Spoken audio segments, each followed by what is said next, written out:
And good afternoon, everybody. Uneducated economist here. So a lot of people are pretty much under the impression that the dollar is going to die, that the dollar is going to disappear from existence at some point in the near future, and that you better be in gold and silver or cryptos or something, real estate. You just got to get out of the dollar by all means.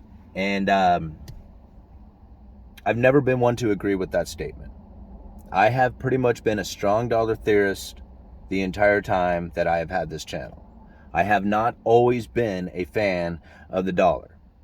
And I'm not a fan of the dollar and its creation, the distribution, or even anything that has to do with the Federal Reserve. Like, none of that stuff am I a fan of. What I'm a fan of when it comes to the strong dollar is the way of life that it produces for us. We get to take advantage of using a world reserve currency that is printed up out of thin air. Think about that, guys. That's a pretty cool position to be in. And when we lose that status, our way of life is going to go with it. Now, I think a lot about what's happening right now because the dollar is continuing to grow stronger by the day. And that is putting some extreme pressure on these emerging economies and corporations around the world who have taken out debt in US dollars. And now if you take a look at the link that I leave down in the description, I know not everybody is subscribed to the Wall Street Journal, but it just goes to show exactly what it is that has taken place. It's been what I have said for a long time now. The dollar growing stronger is going to create a liquidity issue where nations and corporations will not be able to get a hold of the dollars that they need to pay those debts. That is going to cause the dollar to grow stronger by the day. When the Federal Reserve is going into quantitative tightening and the raising of interest rates, making the access to money more difficult to acquire, then you're going to find those who have been heavily indebted with those dollars are going to find it very difficult. That's the pain that the Federal Reserve is talking about. Households and businesses who had, during the pandemic, taking out a lot of debt with the low interest rate. They gorged on this stuff. Think about how many people went out there and bought new cars for way more than what the manufacturer's suggested retail price should have been. I mean, it was nuts out there. Same thing with houses. Anything that you could buy using credit, the prices went up by a lot.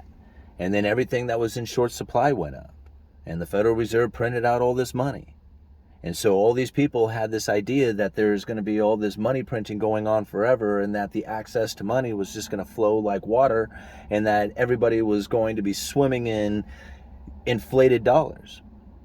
So you better get your debts now because you can inflate your debts away with the inflated dollars. So they went deep into debt and now they're trapped. And that's going to be scary for a lot of these people who didn't realize what was going to happen with the dollar. They did. I mean, a lot of people thought for sure that we were going to have a hyperinflation scenario. And if you buy a $500,000 house, no worries, because here in a couple of years, you're going to be earning $500,000 a year because of all the hyperinflation that's going to be taking place to the dollar. This is like what people were thinking. They said you better get into gold and silver because it's going to get hyperinflated. All the dollars are going to get hyperinflated away. And if you're not in gold and silver, you're going to lose. Well, look at gold right now. It's at like $1,600 an ounce. $1,600. It was just a few months ago. It was up in the 1900s.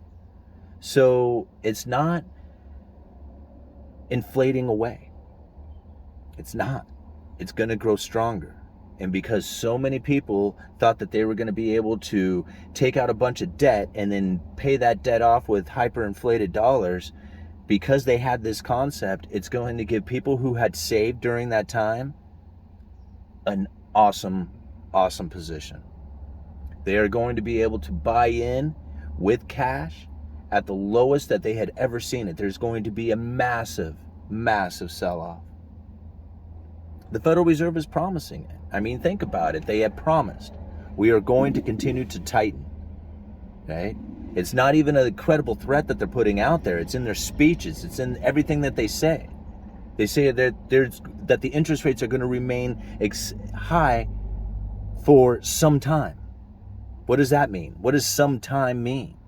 Nobody knows. So it's going to be much farther than anybody is ever thinking. You know? And I hear these, like, I mean, I hate to just kind of ramble on, but you know how I do this.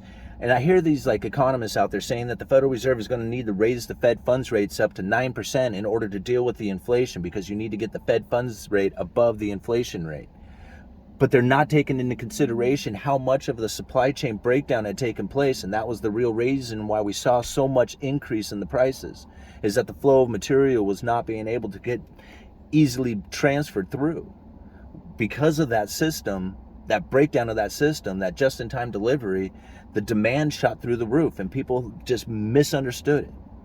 I mean, we're finding that now. I mean, just look at my recent videos talking about the inventory levels that are rising and the lack of orders or the canceling of orders and how that's going to hurt manufacturing. I mean, this stuff is coming. It's not over, not even close.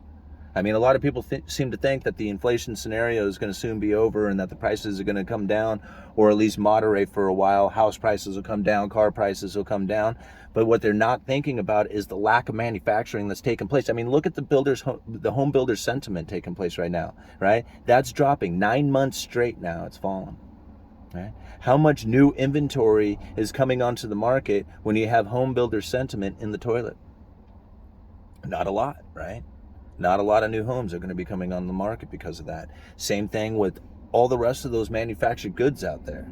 This overwhelming consumer demand that was completely false has put a ripple into the manufacturing system. They said, oh my gosh, look at all these orders that we have. We got to get to manufacturing. So they started pumping out a lot of stuff thinking that they need to fill in this overwhelming consumer demand, only to find out that they weren't there. Now what? Retail is dying on the vine. I mean, that was something, I saw the beginnings of the retail dying on the vine months ago. I titled the video just that, Retail Dying on the Vine. And I could feel it then. And it was only just a matter of time before it started exposing itself throughout all the rest of the, nation and economies out there. It's happening, guys. This is the bullwhip effect. It's oversupply to undersupply to oversupply. And right now, the dollar is going to wreak havoc on the world. You're going to see food and fuel prices go through the roof, and it's not because we lack food and fuel in this country. It's because everybody else around the world has to pay for it in dollars. And when they have to pay for it in dollars, it's going to be so expensive for them. It's going to be very demanding around the world to try and get those dollars. It's going to be very hard on them.